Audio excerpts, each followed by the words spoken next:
आशीष और सुमन दोनों अच्छे परिवारों से ताल्लुक रखते थे और लगभग 22 साल के थे। उन्हें कांवड़ यात्रा में शामिल होने का अवसर मिला। इस यात्रा में उन्हें हरिद्वार से गंगाजल लाकर अपने गांव के शिव मंदिर में चढ़ाना था। आशीष अपने मित्रों के साथ यात्रा पर निकला था और सुमन अपनी सहेलियों के साथ। यात्रा के दौरान हर पड़ाव पर कांवड़ियों का स्वागत होता था और यहीं पर आशीष और सुमन की पहली मुलाकात हुई।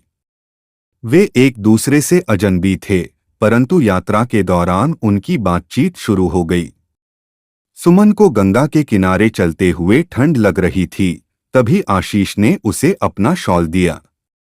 सुमन ने आशीष को धन्यवाद दिया और वहीं से उनकी दोस्ती की शुरुआत हुई।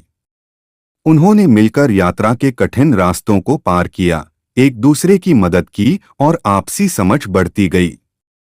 रास्ते में कई बार आशीष ने सुमन का हौसला बढ़ाया जब वह थकान महसूस करती थी। इसी तरह सुमन ने भी आशीष को अपनी बातों से प्रेरित किया। दोनों ने यात्रा के दौरान भगवान शिव के भजन गाए, जिससे उन्हें आध्यात्मिक ऊर्जा मिली और उनकी दोस्ती गहरी होती गई।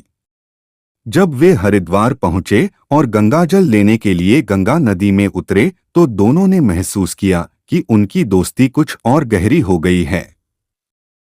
गंगाजल लेकर वापस लौटते समय उनकी बातचीत और भी व्यक्तिगत हो गई। दोनों ने अपने सपनों, अपने परिवारों और अपने जीवन के उद्देश्यों के बारे में साझा किया। यात्रा के अंतिम पड़ाव पर जब उन्होंने गांव के शिव मंदिर में गंगाजल चढ़ाया तो उन्होंने एक दूसरे को अपने जीवन का अभिन्न हिस्सा मान लिया। उनके परिवार भी इस रिश्ते से खुश थे और जल्द ही उन्होंने आशीष और सुमन की शादी तय कर दी।